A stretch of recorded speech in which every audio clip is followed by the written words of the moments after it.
در دو بخش بعدی ما به کاربردهایی که اقتصاد رفتاری در حوزه‌های مختلف داره میپردازیم. اولش میایم به امور مالی و اقتصاد مالی، فاینانشال اکونومیکس میپردازیم. چه کاربردهای اقتصاد رفتاری توی اقتصاد مالی داشته؟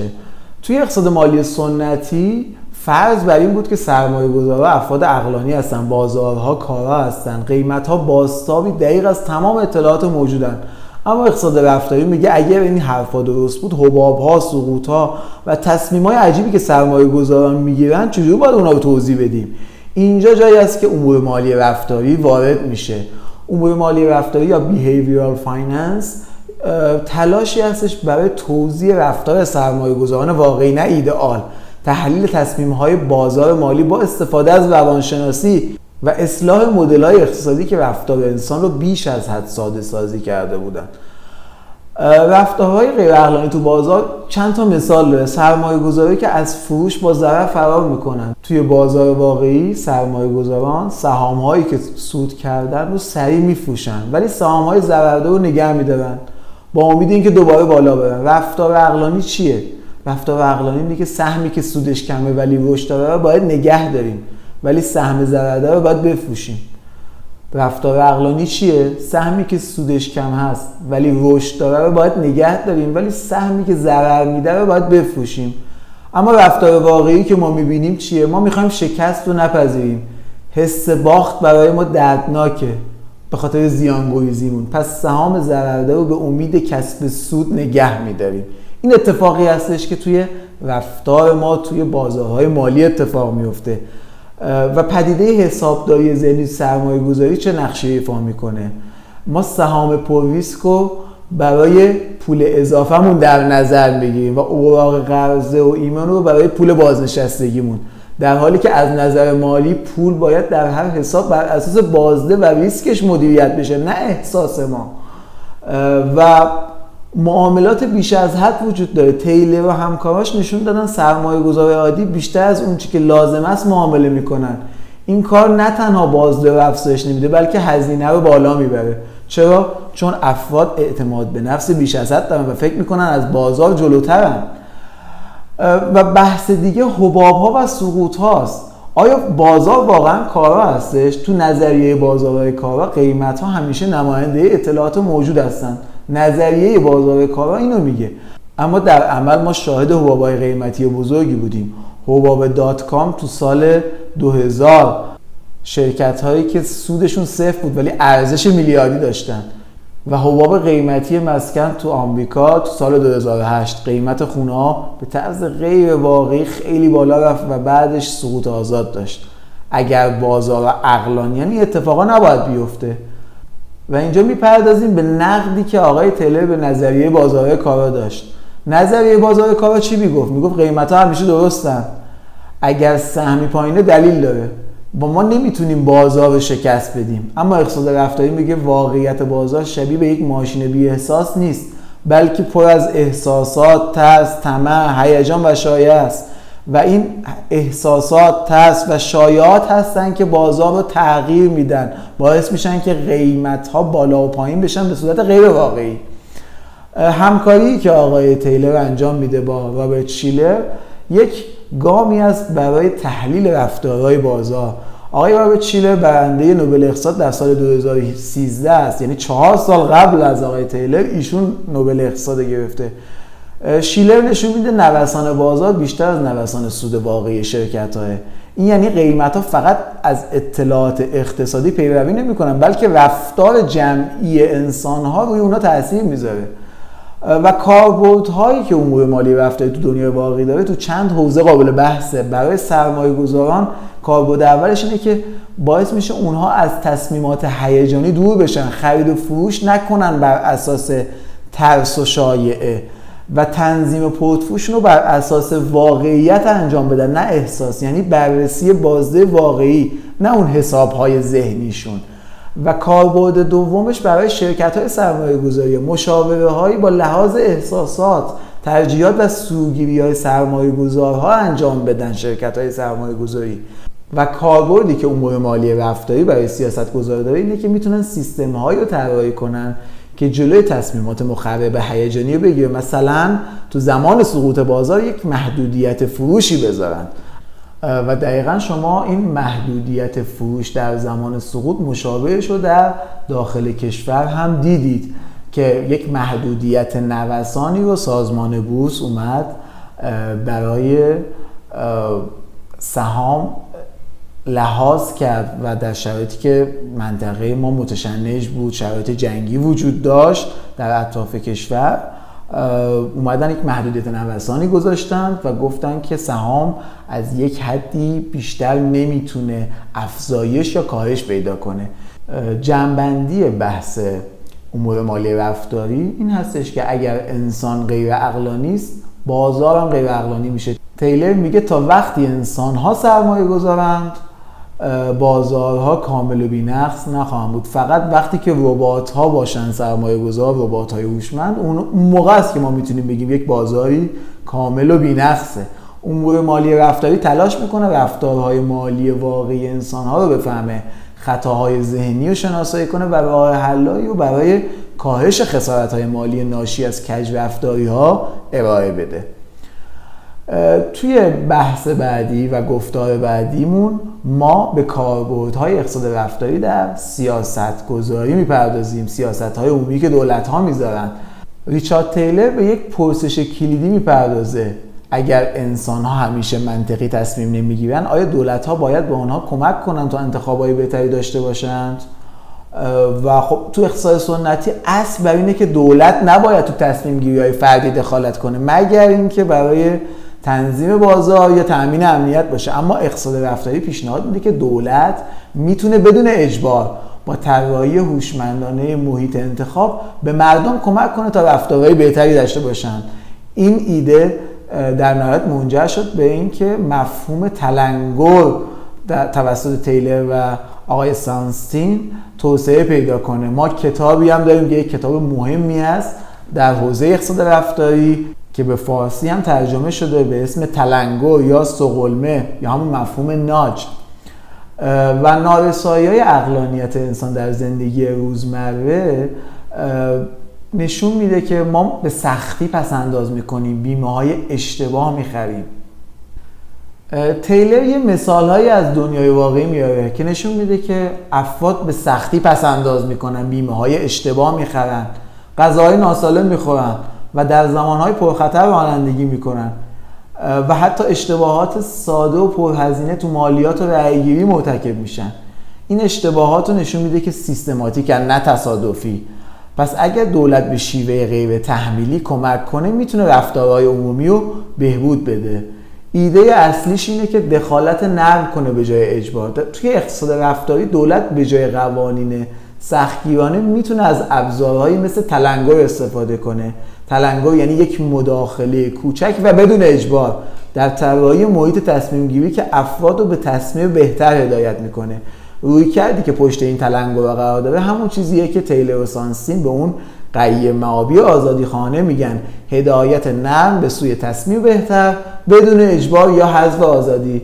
مثلا پیش‌فرض کردن پس‌انداز در برنامه بازنشستگی یا طراحی منو طوری که غذای سالم تو ردیف‌های اول باشن یا پیامک یادآوری مالیات یا وقت دکتر.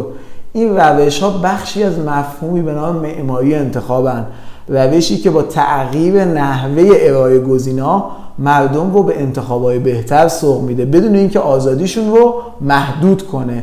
مثال‌های کلیدیش چیه؟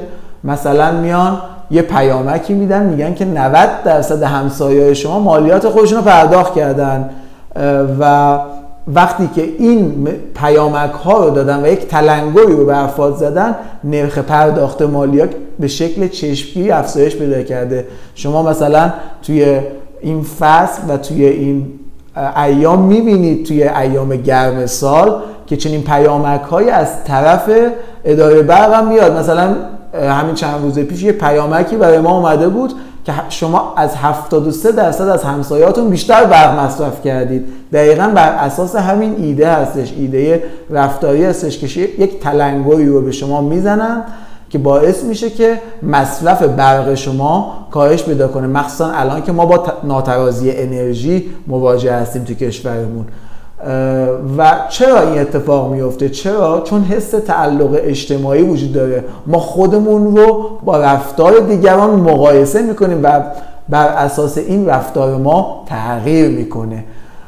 و مثال دوم بحث اهدای عضو به عنوان یک گزینه پیش‌فرضه. تو بسیاری از کشورها وقتی شما دارین فرم گواهینامه رانندگی پر میکنید، یه گزینه داره درباره اهدای عضو. تو کشورهای دیگه شما باید تیک بزنید تا اهدا کننده بشید. نتیجه چی شده؟ نتیجه‌ای که بررسی کردن و به دست آوردن اینه که در کشورهایی که پیش‌فرض اهدا کننده بودن وجود داشته، نرخ اهدای عضو بسیار بالاتره. حتی اگر مردم هیچ فرقی تو باورشون توی اون دو تا کشور وجود نداشته باشه، فقط با اینکه اومدن اهدا کننده بودن رو به عنوان پیش‌فرض قرار دادن، نرخ اهدای عضو بسیار بالاتر رفته.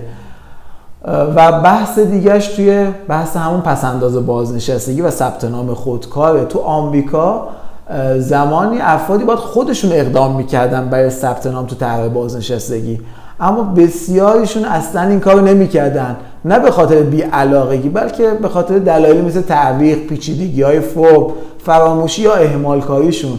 راه حل رفتاری چی شد؟ طراحی سیستم با ثبت نام پیش‌فرض بود.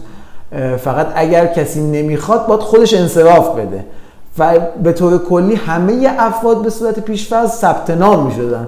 نتیجه چی شد؟ نرخ مشارکت توی پس‌انداز برای بازنشستگی به صورت چشمگیری افزایش پیدا کرد وقتی که به صورت خودکار و پیش‌فرض ثبت نام صورت گرفت. انتقاداتی که به این سیاست‌گذاری رفتاری میشه چیه؟ یه عده‌ای میگن که آقا شما دارید مردم رو به صورت نامرئی هدایت میکنید بدون اینکه خودشون آگاه باشند. آقای تیلر پاسخ میده هر طراحی محیطی ناگزیر یه تلنگری داره. مثلا تو منوی رستوران ترتیب غذاها اثرگذاره حتی اگر عمدی نباشه. پس بهتره که آگاهانه، منصفانه و به هدف خیر عمومی طراحی کنیم. بیایم غذاهای سالم رو در بالای منو و در ردیف‌های اول قرار بدیم. دومین انتقادی که مطرح میشه میگن که تلنگرها ممکنه جای سیاست‌های ساختاری واقعی رو بگم. مثلا اگر مردم فقیر نتونن پس‌انداز کنن، پیش‌فرض بازنشستگی مشکلی رو حل نمی‌کنه.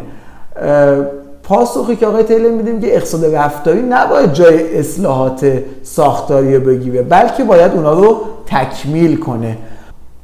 اقتصاد رفتاری کاربردهای گسترده‌ای تو سیاست گذاری داره. مثلا شما وقتی وارد رستورانی میشید، اگر توی ردیف‌های اول سالاد و میوه بیشتر باشه و شکلات تو ردیف‌های آخر باشه، احتمال اینکه غذای سالم‌تری رو انتخاب کنید بیشتر میشه. اما هنوزم شما میتونید شکلات بخرید یا غذاهای ناسالم یا فست فود رو انتخاب کنید، ولی هیچ کس شما رو مجبور یا محدود نکرده.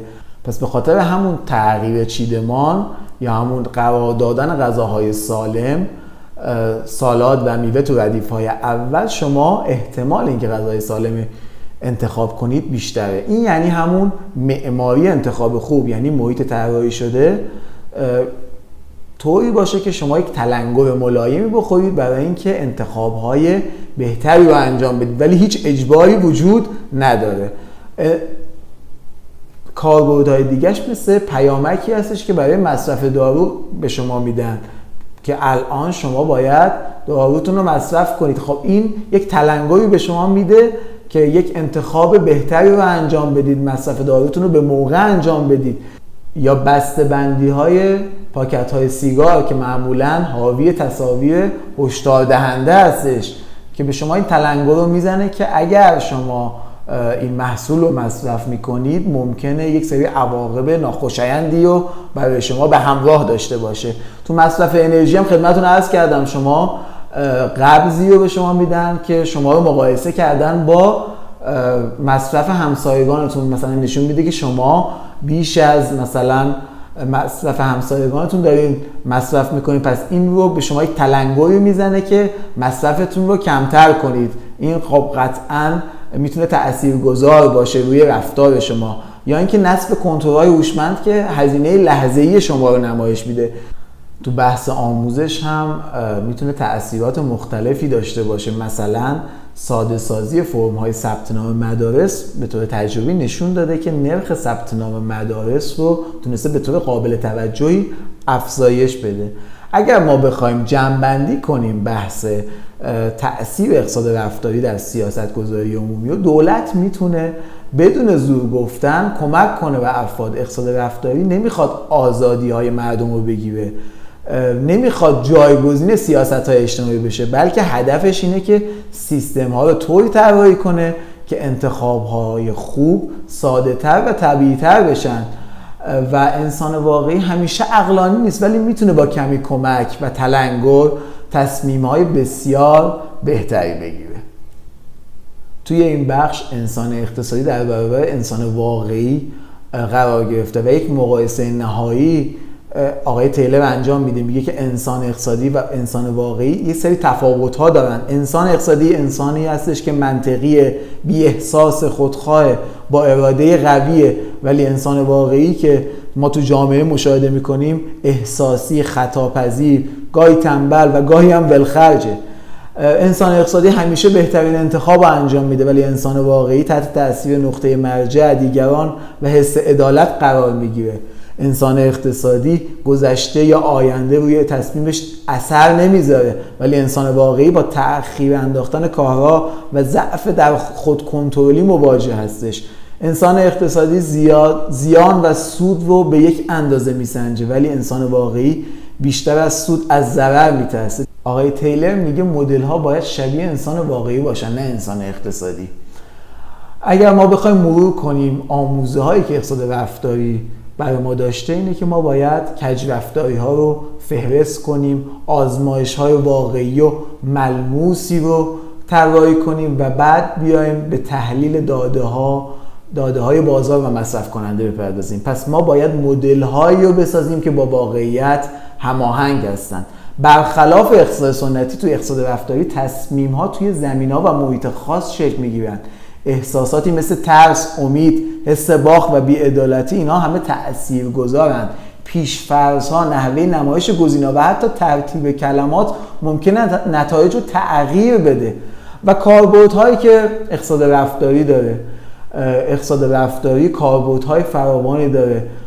مثلا تونسته نرخ پسنداز رو با پیش‌فرض‌سازی هوشمند تغییر بده، تونسته مصرف انرژی رو کاهش بده با اون تلنگرهایی که با مقایسه ما با همسایه هامون به ما میزنه، و تونسته رفتارهای مالیاتیمون رو با پیام‌هایی که میده، پیام‌های اجتماعی که میده تغییر بده، و تونسته رفتارهای ما حتی توی زمینه‌های شخصی مثل تغذیه، رانندگی، بیمه و حتی رأی‌گیری رو تغییر بده.